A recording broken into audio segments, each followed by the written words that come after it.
The Bridgestone production car administrators took a dim view of the many car-crunching incidents during Saturday's race. They took stern action and laid down some rigid ground rules before the start of Sunday's event.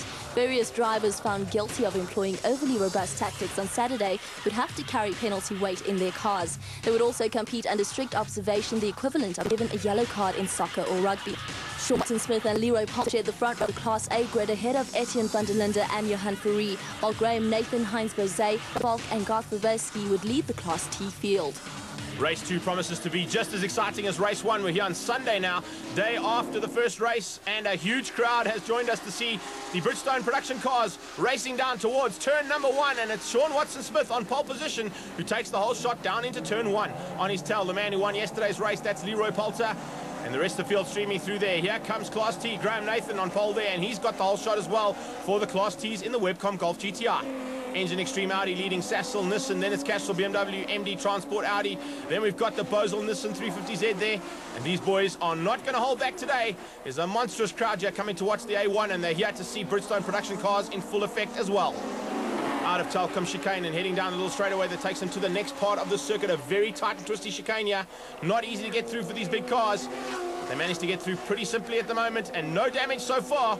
A lot of men on yellow cards and being watched very closely by the scrutineers as well as the clerk of the course. So they don't want to distress too much, otherwise they could cost them big time and have DNFs and no points for this round. Down the back straight away they come now and heading into the turn that takes them past their own pit lane. It's a very difficult pit lane to get in. And unfortunately, if anybody does distress during this race, they'll have to keep circulating because there is no entrance to the pit lane for the production cars. They have to just keep circulating in amongst the pack and wait until the race has come to a complete stop. Right, at this point in time, it's Engine Extreme Audi who leads Sassel Nissan. It's Sean Watson-Smith from Leroy Poulter. Then we've got one of the BMs thrown in there for good measure, and it looks like it is Etienne van der Linde. At the back of the field, it's Taylor in the Castrol BMW. He's right at the back, unfortunately, due to that big crash. And he finished up so way down the field in the first heat on Saturday that he's had to start at the back with a completely rebuilt car. A good effort there from the Castrol BMW team to get that car back onto the circuit for today's second heat. As they head down towards turn number 1 now, this is where all the action happened in the first race on Saturday. And are we going to see more action? Plenty, I'm sure we are, amongst these top A-class competitors. Sassel 350Z. Oh, looks like it's Melville Priest who's starting to get in amongst those Castrol BMWs once again. He's going to be watched very closely by the clerk of the course in that Sonex bike car Audi. He's now right behind Clint Weston. Clint Weston stepping up from Class T this year into a Castrol BMW for Class A. It's great to see that BMW hanging on to their top drivers and giving them opportunities to go up one class and compete with the big boys. The rest of the big boys come flying through here. That's Michael Stephen just ahead of Marco Acuna. Then the two Sassel Nissans of Chop Sapuka and Gary Formato. And then just behind them, it's this battle. The two Castrol BMWs sandwiching that Sonex Audi at this point in time. Down the back straight they come. Looks like Sean Watson-Smith is using a lot of his international experience in touring car days, in the British touring cars where they had a few road circuits to contend with. It looks like him and Leroy Poulter have been the men to beat this weekend, as we see Johan Free just in the background taking a slightly wider line to keep Etienne van der Linde at bay in 4th place. Richard Ritz looking for a way past van der Linde as well. He's in the Bosel safe drive car, and is that car going to be able to get past? Because we saw it have some huge problems yesterday. Lots of suspension damage to that car, and he's been able to get it sorted out, and the Sam Racing team put a great effort in to get him back onto the circuit today. Here they come down into the final parts of the circuit. There's the pit lane entrance for A1 Grand Prix cars, but our cars, of course, will not be going in there. They come flying across the line to start another lap. Watson-Smith still leading Leroy Poulter, and I think it's going to be a battle between those two right down to the wire. Into the hairpin they come in the background. We can see the action between van der Linde and Farid. Van der Linde looking for a way past. He goes around the outside. Looks like Richard Ritz is going to try something up the inside. Yes, indeed. A little nudge between the two of them, but Ritz has got through. Van der Linde comes off the brake, or got on the brakes there a little bit. Unfortunately, I think he might have missed a gear there, and that's given a little bit of a gap to Richard Ritz to get away, and it looks like Acuna and Stephen looking for a way past van der Linde as well. Slight mistake there from van der Linde after he got clipped by Ritz in the hairpin. As they come down towards Telkom, let's see if any of those other cars are able to capitalize. Not at this point in time, though. Looks like van der Linde has got his problem sorted out. Yes, indeed. Let's have a look at this once again. The door is open. Richard Ritz says, you cannot leave that door that wide open. I will come up the inside. Unfortunately, I think it's Richard Ritz's car that's had a little bit of damage, though. We'll get a slightly different angle here as they come into turn 1. Richard Ritz sees the door open, slots up the inside of that Castrol BMW, but unfortunately, I think he takes that, that's his plastic cover between the wheel arch and the engine that has come off there, and you can see a little bit of battle scars on that car as well, and it's starting to affect him immediately. I'm not quite sure if it's damaged some of the suspension, that little tap. It was only a small tap, but that 350Z is set up so well for the circuit. Unfortunately, I think it's starting to affect his handling, and there goes his teammate round these outside. Yes, indeed, Rutzi starting to slow down, and it looks like he's going to just be circulating to try and get as many points as possible and hope that some of these other cars are going to be involved in some kind of fracas as well. Down the straightaway that takes them onto the final straight. Now they come onto the straight as we speak. It's Gary Fumata just ahead of Michael Steven there. Chop Sapuka's tucked in behind him. As the leaders going through, Johan Fourie in third place, Etienne van der Linde is in fourth. That's the battle just behind between those Nissans and the Audi. And it looks like Michael Steven looking to keep Chop Sapuka at bay.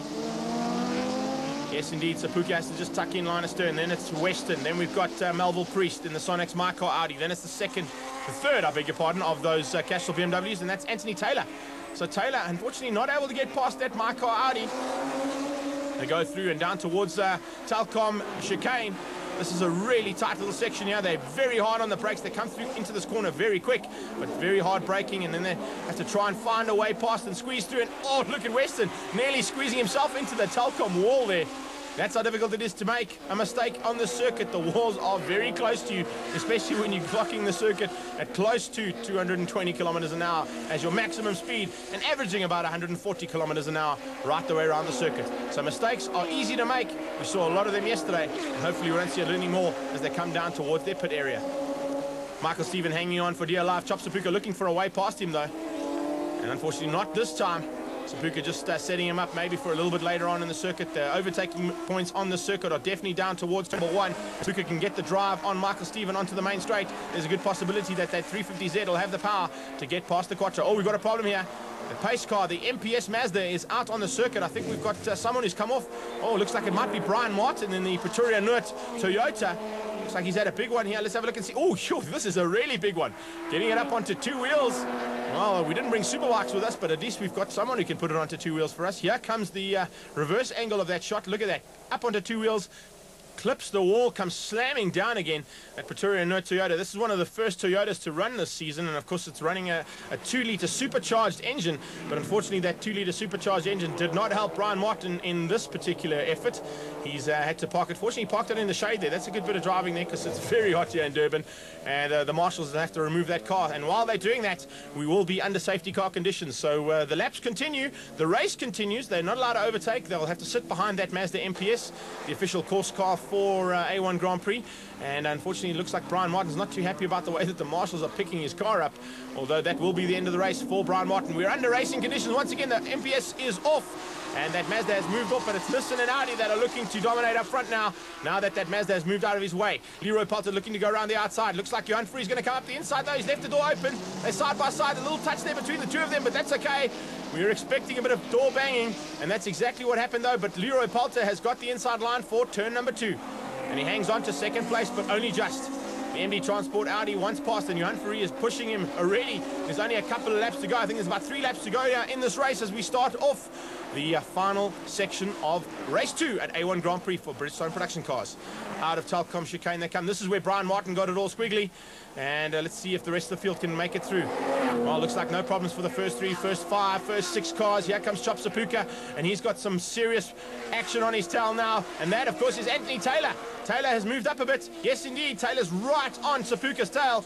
He's managed to get the jump on Clint Weston and Melville Priest on the restart. In the background, we can see Michael Steven coming under some pressure from Peter Lindenberg in the Ferrari Ram Subaru. So good to see that car is starting to get in amongst the top Class A contenders, a completely privateer team with a small amount of backing from Subaru to give them a good effort out there on the circuit. 3 Subarus out there, and of course at this point in time only 2 of them, Darby Olivier, having problems in the first heat. Here is the battle we want to see though between Sapuka and Taylor. Taylor looking all over the back of him, looking for a way past. Sapuka shuts the door. Good bit of driving there from Chop Sapuka and Anthony Taylor. Taylor has also had an experience overseas with some street car racing and some street circuit racing when he went across to Australia to do some testing for the Australian V8 supercars. So he's going to be used to the conditions that a street circuit of this nature can provide. And Anthony Taylor looking to use that experience to get past Chop Sapuka. Sapuka taking evasive action as they come through that final turn. He's not going to open the door on the right-hand side because he knows that Taylor will get past. Although Taylor says, well, I'll try something around the outside and maybe that'll work. Not this time. Sapuka keeps it very tight, and a nice bit of driving there by Chop Sapuka to keep Anthony Taylor at bay. Is he going to be able to do it for the rest of this lap, though? I think Taylor is going to pressurize him big time. A little bit further back there, we saw Class T, and it's still Graham Nathan who's leading at this point in the Webcom Golf GTI.